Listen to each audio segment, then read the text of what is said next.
부처님께서는 부자이면서 인색하지 않은 사람이 드물다고 했습니다. 하기야 재물에 인색하지 않고서 부자가 될 수는 없을지도 모릅니다.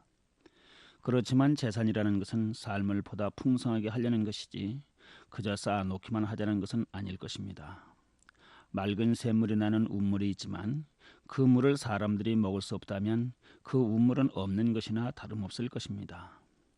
부처님께서는 재물이 많으면서 인색하지 짝이 없는 사람은 맑은 샘물이 나는 우물이지만 두레박질이 짧은 것과 같다고 비유하였습니다. 마찬가지로 재산이 아무리 많더라도 쌓아놓고만 있다면 그것은 재산으로서 가치가 없을 것입니다.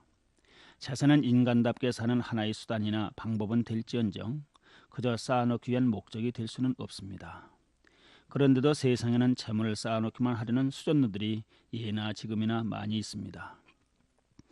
목마른 사람이 마실 수 없는 샘물이 좋은 샘물일 수 없듯이 가난에 시달리고 있는 사람들이 있는데도 그 사람들을 전혀 돌보지 못하는 부자가 있다면 그 부자는 사회적으로 의미가 없을 것입니다.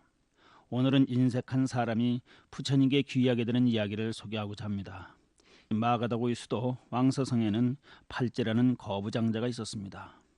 그의 집은 문이 7겁이나 되었다고 하니 대단히 거창한 호화주택에 살았던 것 같습니다. 그런데 얼마나 인색하였던지 새들이 자기 집에 날아들어 먹이를 쪼아먹는 것조차 싫어서 새들이 집 안으로 나다들지 못하도록 뜰에는 세균물을 쳐넣을 정도였다고 합니다. 새들조차 날아드는 것을 싫어할 정도였으니 누구에게 자선을 베푼다는 것은 생각할 수도 없는 일이었습니다. 발제장자는 7겹의 문마다 문지기를 두고 거지들은 물론이요 수행자들까지도 자기 문 앞에 얼씬거리지 못하게 했습니다. 그런데 어느 날 아침 발제장자가 떡을 먹고 있는데 부처님의 제자 가운데 한 사람인 아나율존자가 갑자기 집 안으로 들어왔습니다. 그리고는 떡을 먹고 있는 발제장자 앞에 바루를 내밀었습니다. 떡을 먹고 있는 중이었으니 먹을 것이 없다고 말할 수도 없어서 자기가 먹고 있던 떡을 조금 떼어주고는 아나율 존자가 집을 떠나자 문지기들에게 아무도 집안에 발을 들여놓지 못하게 하라고 했는데 왜 저 사람을 들여놓았느냐고 호통을 쳤습니다. 사실 아나율 존자는 신통력을 얻은 사람이었기 때문에 문을 통해서 집 안으로 들어간 것이 아니었습니다.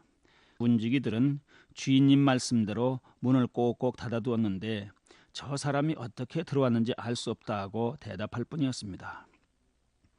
발제장자는 새들이 자기 집안에 날아들어 먹이를 쪼아 먹는 것조차 싫어했을 정도였습니다. 그러니 자기가 먹는 떡을 줄 수밖에 없었다는 것이 얼마나 속상한 일이었겠습니까? 아마도 발제장자는 자기 것을 누구에겐가 주어야만 했다는 것이 마치 도둑이라도 맞은 것 같은 기분이었던 모양입니다. 그는 불교를 믿는 사람도 아니었으니 아나율 존자가 어떤 사람이었는가를 알 까닭이 없었을 것입니다. 발제장자는 문지기들에게 어떤 사람일지라도 절대 집안에 들여놓지 말라고 다시 한번 호통을 치고서는 혼자서 맛있게 고기를 먹고 있었습니다. 그런데 이제 어찌된 일입니까? 그렇게 문지기들을 호통을 쳐두었는데도 또 한 사람이 자기 앞에 서서 밥그릇을 내밀고 있는 것이었습니다. 그는 바로 마가섭이었습니다. 발제장자는 속이 몹시 상했지만 고기 먹는 것을 들키고 말았으니 할 수 없는 일이라 생각하고 이번에도 자기가 먹던 고기를 조금 떼어 주었습니다. 발제장자는 문지기들을 꾸짖어 보았지만 도 저 사람이 어떻게 들어왔는지 모른다는 데는 그도 별도리가 없었던 것 같습니다. 발제장자는 얼마나 화가 났던지 저 깎아마리 중들은 바른 수행도 없이 요술이나 부리고 사람을 역올리고 있으니 아무짝에도 쓸모없는 놈들 같다고 혼자 욕을 퍼붓고 있었습니다. 그가 혼자서 욕설을 퍼붓고 있는 모습을 그의 아내가 보게 되었습니다. 제장자는 부처님을 믿고 있지 않았지만 그의 아내는 이미 부처님에 대하여 알고 있었던 모양입니다. 발제장자의 아내는 남편에게 말하기를 입을 조심하세요. 사문들이 요술이나 부린다고 비방해서는 안 됩니다.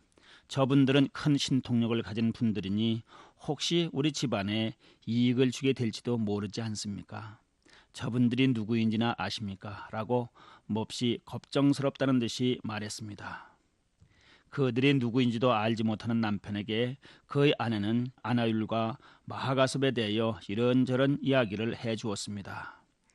그의 아내가 부처님과 제자들에 대하여 이야기를 하고 있을 때 이번에는 부처님의 제자 가운데 가장 신통력이 뛰어났다는 목련존자가 나타났습니다. 목련존자는 새들이 날아드는 것을 막으려고 쳐놓았던 쇠그물을 부셔버리고 가부좌한 자세로 허공에 앉아 있는 것이었습니다.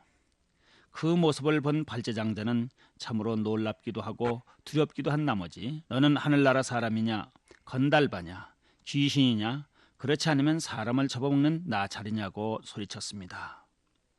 목련존자는 그에게 대답하기를 나는 하늘나라 사람도 아니요 귀신도 아니며 나찰도 아니다. 악마를 항복받고 큰 깨달음을 이루신 서가모니 부처님의 제자 목련이다라고 자신을 밝혔습니다. 목련존자가 부처님의 제자라는 것을 밝히자 발제장자는 말하기를 그대는 나에게 무슨 볼일이 있어 왔느냐고 했습니다.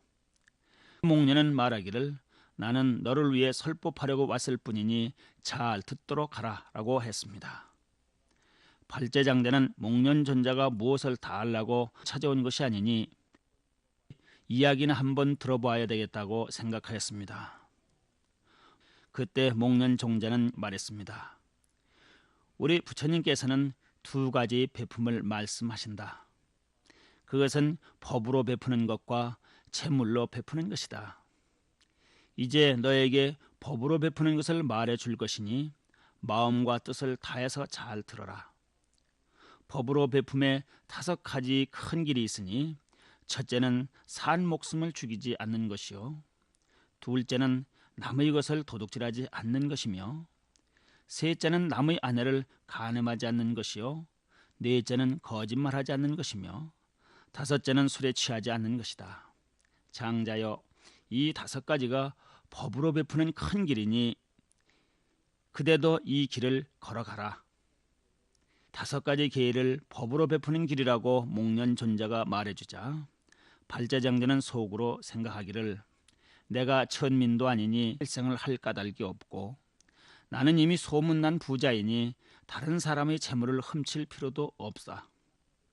집안에는 예쁜 아내들이 여럿이 있으니 다른 여자를 찾아다닐 필요도 없고 나는 원래 거짓말하는 것을 좋아하지 않았으니 거짓말하지 말라는 것도 그리 어렵게 생각할 것이 없으며 술은 아예 생각하지도 않으니 술에 취하지 말라는 것도 큰 문제가 될 것이 없지 않는가. 그러니 부처님의 가르침을 받드는 것이 어려울 것도 없겠구나라고 판단하게 된 발제장자는 부처님의 가르침이 그런 것이라면 내가 그것을 받들어 지키겠소라고 자신 있게 목련존자에게 말했습니다. 법으로 베푸는 길을 실천하겠다고 약속한 발제장자는 이제 목련존자에게 공량을 올리겠다고 나섰습니다. 그는 목련존자에게 말하기를 공량을 올릴 것이니 땅으로 내려오십시오 라고 했습니다. 목련존자가 집 안으로 내려오자 발제장자는 먹을 음식을 내놓았습니다. 목련존자가 공량을 마치자 발제장자는 옷을 만들 수 있는 배라도 조금 주어야겠다고 생각하고 자기 집 창고에 들어갔습니다. 그런데 발제장자가 하얀 옷감을 집어들으면 그것이 제일 좋은 것 같이 생각되어 집어들었던 그 하얀 옷감을 다시 내려놓게 되고 검은 옷감을 주겠다고 집어들면 그것이 자기 집 물건 중에서 제일 좋은 것 같다는 생각이 드는 것이었습니다. 자기 집 창고에 어떤 물건을 들어도 그것이 제일 좋고 값진 것만 같아서 그는 아무것도 들지를 못하고 망설이면서 창고 밖으로 나오지도 못하고 이것저것 집었다 놓고만 있었습니다. 아직도 발제장자가 수잔노 같은 인색한 마음을 떨쳐버리지 못하고 창고 안에서 물건만 집었다 놓았다 한다는 것을 알고 있는 목련존자는 발제장자를 향해 말씀하셨습니다. 그대 발제장자여, 베풀어야겠다는 좋은 마음과 아깝다는 인색한 마음이 서로 싸우고 있구려. 이러한 베품은 부처님이 꺼리는 것이라오. 남에게 베풀 때는 두 마음이 싸워야 할 때가 아님을 아시오. 공덕을 지으려면 싸우는 마음이 없어야 할 것이니 좋은 뜻을 따라 베품을 행하시오. 발제장자는 목련전자가 자기 마음을 꿰뚫어 보고 있다는 사실에 깜짝 놀라지 않을 수가 없었습니다. 자기 속이 들여다 보였다는데 부끄럽기도 하고 해서 발제장자는 처음에 집어들었던 하얀 옷감을 목련전자에게 바쳤습니다. 그랬더니 목련전자는 한마디 하기를, 장자여, 당신이 물건으로 베푸는 것도 훌륭한 일이지만 세상에 거룩한 부처님이 계시다는 것을 아는 것은 더 훌륭한 베품이 됩니다. 거룩한 부처님은 기름진 밭과 같아서 씨앗을 뿌리면 좋은 결실을 얻기 때문이라고 했소. 그렇게 인색학으로 이름났던 발제장자도 목련전자를 통해서 부처님의 깨달음을 눈뜨게 되었습니다. 그리고는 환희하는 마음으로 불교를 믿는 훌륭한 사람이 되었다고 경전은 전하고 있습니다. 우리는 발제장자의 이야기를 통해서 몇 가지를 생각해 볼 수 있습니다. 첫째로 부처님은 부자의 인색함을 문제삼고 있음을 알 수 있습니다. 맑은 음물이 있으나 그 음물을 떠먹을 수 있는 두레박줄이 짧은 것 같다라고 하는 비유는 많은 것을 생각하게 합니다. 둘째로 베품에는 법으로 베푸는 길과 재물로 베푸는 길, 이 두 가지가 있다는 점입니다.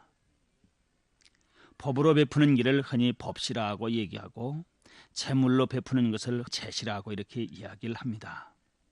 어떤 사람이 부자이면서도 인색하기 때문에 불교의 거부감을 가지고 있다면 법으로 베푸는 길이라도 가르쳐야 한다는 것입니다.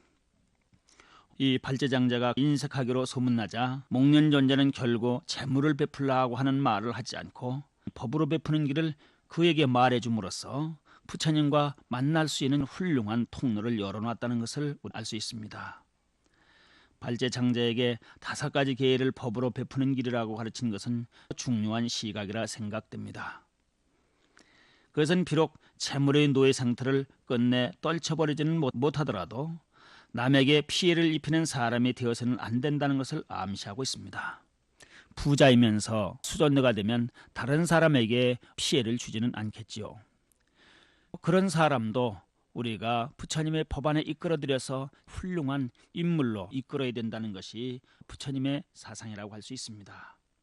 셋째로 부처님의 가르침을 전파하는 교화 사업에 적극적인 자세를 가져야 한다는 점입니다. 발제장자가 그렇게 싫어했지만 부처님 제자들이 찾아 나선 것은 바로 포교의 적극적이함을 말해줍니다. 그래서 나를 청하지 않아도 벗으로 나선다고 했습니다.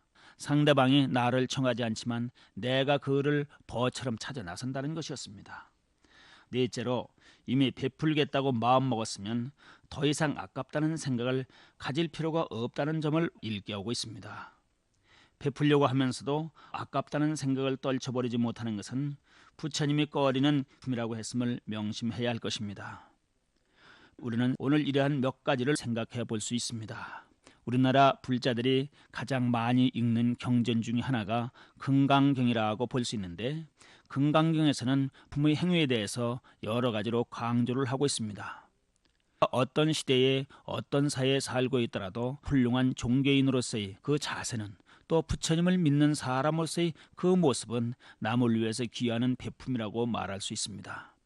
그런데 그 베품이라는 것도 어떤 자세로 할 것이냐에 따라서 더 훌륭한 공덕이 되기도 하고 적게 된다고 해서 금강경에서는 무주상보시의 정신을 말하고 있습니다. 오늘의 경전 공부는 인색한 사람은 베품이란 즐거움이 있을 수 없다. 행복을 바라는 사람만이 즐겁게 베풀 줄 아나니 그것은 현명한 사람만이 할 수 있는 일이라고 한 자타카의 말씀으로 마치기로 하겠습니다.